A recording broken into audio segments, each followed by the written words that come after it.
ನಮಸ್ತೆ ಸ್ನೇಹಿತರೆ, ಇವತ್ತಿನ ವಿಡಿಯೋದಲ್ಲಿ ಸುಂಡೆಕಾಯಿ ಗ್ರೇವಿನ ಮಾಡ್ತಾ ಇದ್ದೀನಿ. ತುಂಬ ರುಚಿಕರವಾಗಿರುತ್ತೆ ನೋಡಿ. ಇದು ಸುಂಡೆಕಾಯಿ, ಇದರ ಗಿಡ ಬಂದು ಬದನೆ ಗಿಡದ ಥರ ಇರುತ್ತೆ, ಅಂದರೆ ಎತ್ತರವಾಗಿ ಬೆಳೆಯುತ್ತೆ. ಇಲ್ಲೂ ಬೆಂಗಳೂರಲ್ಲೂ ಸಿಗುತ್ತೆ. ಈ ಮಾರ್ಕೆಟ್ಗಳಲ್ಲಿ ಗುಡ್ಡೆ ಲೆಕ್ಕದಲ್ಲಿ ಮಾರ್ತಾ ಇರ್ತಾರೆ. ನಾನು ಇದನ್ನು ಬನಶಂಕರಿ ದೇವಸ್ಥಾನದಿಂದ ತಂದಿದ್ದೀನಿ. ಇದು ಒಂದು ಗುಡ್ಡೆ ಬಂದು 20 ರೂಪಾಯಿ ಇರುತ್ತೆ ಅಷ್ಟೇ. ನಾನು ಒಂದು ಗುಡ್ಡೆ ತಂದಿದ್ದೀನಿ. ಇದನ್ನು ಈ ರೀತಿ ಕಾಯಿಗಳನ್ನ ಬಿಡಿಸ್ಕೊಳ್ತೀನಿ. ಊರಲ್ಲಾದರೆ ಹೊಲಗಳಲ್ಲಿ ಬೆಳೆದಿರುತ್ತೆ, ಇದು ಹೊಲ ಗದ್ದೆಗಳಲ್ಲಿ ಸೈಡಲ್ಲಿ ಬೆಳೆದಿರುತ್ತೆ ನೋಡಿ. ಈ ರೀತಿ ಒಂದೊಂದೇ ಕಾಯಿನ ತೊಗೊಂಡು ಈ ರೀತಿ ಜಜ್ಜಿ ಇದನ್ನು ನೀರೊಳಗಡೆಗೆ ಹಾಕ್ಕೊಳ್ತೀನಿ. ಹಾಕ್ಕೊಂಡು ಇದರೊಳಗಿರೋ ಬೀಜನ ತೆಗಿಬೇಕು. ಇದು ಬಟಾಣಿ, ನಾವು ಅಡುಗೆ ಮಾಡಿದಾಗ ಇದು ಬಟಾಣಿ ಥರ ಕಾಣಿಸುತ್ತೆ, ಮಾತ್ರ ತುಂಬ ರುಚಿಯಾಗಿರುತ್ತೆ. ಹಾಗೆಯೇ ಶುಗರ್ ಪೇಷಂಟ್ಗಳಿಗೆ ತುಂಬ ಒಳ್ಳೆಯದಾದಂಥದ್ದು, ಶುಗರು ಕಂಟ್ರೋಲಿಗೆ ಬರುತ್ತೆ ನೋಡಿ. ಈ ರೀತಿ ನಾನು ಜಜ್ಜಿ ನೀರೊಳಗಡೆಗೆ ಹಾಕ್ಕೊಳ್ತಿದ್ದೀನಿ. ನಾವು ಹೊರಗಡೆ ಉಪ್ಪಿನಕಾಯಿ ಸಿಗುತ್ತಲ್ಲ, ಅದರಲ್ಲಿ ಬೀಜ ಸಿಗುತ್ತೆ ನೋಡಿ, ವೈಟ್ ಕಲರ್ದು, ಅದು ಇದ್ರದ್ದೇ ಬೀಜ. ರುಚಿ ಹೆಚ್ಚಾಗುತ್ತೆ ಅನ್ನೋದಕ್ಕೋಸ್ಕರ ಹಾಕಿರ್ತಾರೆ. ನಾನಿಲ್ಲಿ ಈ ರೆಸಿಪಿ ಮಾಡೋದಕ್ಕೆ ಸ್ವಲ್ಪ ತೆಂಗಿನ ತುರಿ, ಒಂದು 3 ಇಂಚಷ್ಟು ಶುಂಠಿ, ಹಾಗೆಯೇ ಈರುಳ್ಳಿ, 2 ಬೆಳ್ಳುಳ್ಳಿ, ಸ್ವಲ್ಪ ಚಕ್ಕೆ, ಒಂದು 5-6 ಲವಂಗ, ಸ್ವಲ್ಪ ಗಸಗಸೆ, ಇದು ಅಚ್ಕಾರದ ಪುಡಿ, ಹಾಗೆ ಧನಿಯಾ ಪುಡಿ, ಅರಿಶಿನ ಪುಡಿ ಮೂರನ್ನೂ ನಾನು ಸೇರಿಸಿ ಪುಡಿ ಮಾಡಿ ಇಟ್ಕೊಂಡಿರ್ತೀನಿ. ಅದು ಇಷ್ಟನ್ನು ಜೊತೆಗೆ ಈರುಳ್ಳಿ ಮತ್ತು ಕರಿಬೇವು, ಸ್ವಲ್ಪ ಕೊತ್ತಂಬರಿ ಸೊಪ್ಪು, ಇದನ್ನು ಒಗ್ಗರಣೆಗೆ ಹಾಕ್ಕೊಳ್ತೀನಿ. ಇವಾಗ ಒಂದು ಪಾತ್ರೆ ಇಟ್ಕೊಂಡು ಅದಕ್ಕೆ 1-3 ಸ್ಪೂನಷ್ಟು ಎಣ್ಣೆ ಹಾಕಿ, ನಂತರ 1 ಸ್ಪೂನಷ್ಟು ಸಾಸಿವೆ ಹಾಕಿ, 2 ಈರುಳ್ಳಿ ಕಟ್ ಮಾಡ್ಕೊಂಡಿರೋದು, ಹಾಗೆ ಕರಿಬೇವು ಸೊಪ್ಪನ್ನ ಸೇರಿಸಿ ಸ್ವಲ್ಪ ಅರಿಶಿನ ಪುಡಿ ಹಾಕ್ಕೊಂಡು ಹುರ್ಕೊಳ್ತೀನಿ.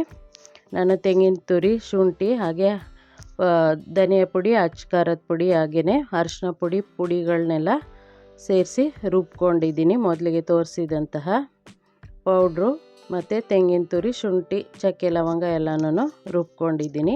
ಇವಾಗ ನಾನಿಲ್ಲಿ 3 ಟೊಮೊಟೊನ ಕಟ್ ಮಾಡಿ ಸೇರಿಸ್ಕೊಂಡು ಹುರ್ಕೊಳ್ತಿದ್ದೀನಿ.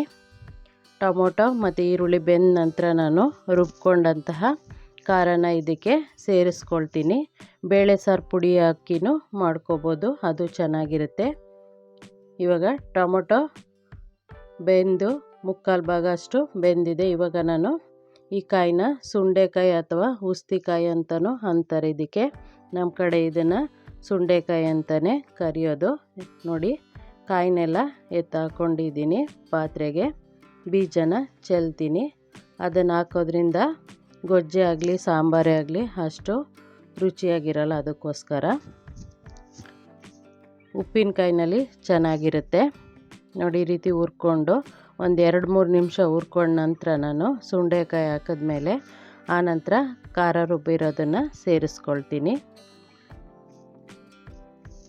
ನಾನು ಮಾಡ್ಕೊಳ್ತಾ ಇರೋದು ಗ್ರೇವಿ ಬಂದು ಚಪಾತಿಗೆ, ಹಾಗೆ ಇಡ್ಲಿ ದೋಸೆಗೂ ತುಂಬ ರುಚಿಕರವಾಗಿರುತ್ತೆ, ಹಾಗೆ ಮುದ್ದೆ ಅನ್ನಕ್ಕೂ ಚೆನ್ನಾಗಿರುತ್ತೆ.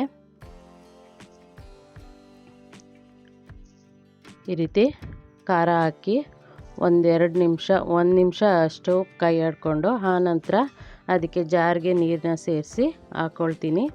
ನಾನು ಗ್ರೇವಿ ಮಾಡ್ತಿರೋದ್ರಿಂದ ಸ್ವಲ್ಪ ಗಟ್ಟಿಗೆ ಮಾಡ್ಕೊಳ್ತೀನಿ. ನಾನು ಇದನ್ನು ಚಪಾತಿಗೋಸ್ಕರ ಮಾಡ್ಕೊಳ್ತಿದ್ದೀನಿ. ನೀವು ಅನ್ನಕ್ಕೆ ಬೇಕಿದ್ರೆ ಇನ್ನೊಂದು ಸ್ವಲ್ಪ, ಅನ್ನ ಮುದ್ದೆಗಾದರೆ ಇನ್ನೊಂದು ಸ್ವಲ್ಪ ನೀರನ್ನ ಹಾಕಿ ತೆಳುವಾಗಿ ಮಾಡ್ಕೋಬೋದು. ನಿಮಗೆ ಯಾವ ಹದದಲ್ಲಿ ಬೇಕೋ ಅದಕ್ಕೆ ನೀರು ಹಾಕ್ಕೊಂಡು ಮಾಡ್ಕೋಬೋದು. ಈ ರೀತಿ ಕುದ್ದ ನಂತರ ಇದಕ್ಕೆ ಕಲ್ಲುಪ್ಪನ್ನ ಸೇರಿಸ್ಕೊಳ್ತೀನಿ. ರುಚಿಗೆ ತಕ್ಕಷ್ಟು ಕಲ್ಲುಪ್ಪನ್ನ ಸೇರಿಸಿ, ಹಾಗೆ ಕೊತ್ತಂಬರಿ ಸೊಪ್ಪನ್ನ ಹಾಕ್ಕೊಂಡು 1-2-3 ನಿಮಿಷ ಬೇಯಿಸ್ಕೊಂಡ್ರೆ ಈ ಗ್ರೇವಿ ರೆಡಿಯಾಗುತ್ತೆ. ಸ್ನೇಹಿತರೆ, ಈ ವಿಡಿಯೋ ಇಷ್ಟ ಆಗಿದರೆ ಪ್ಲೀಸ್ ಲೈಕ್ ಮಾಡಿ, ಮರೀದೆ ಕಮೆಂಟ್ ಮಾಡಿ. ಧನ್ಯವಾದಗಳು ಸ್ನೇಹಿತರೆ.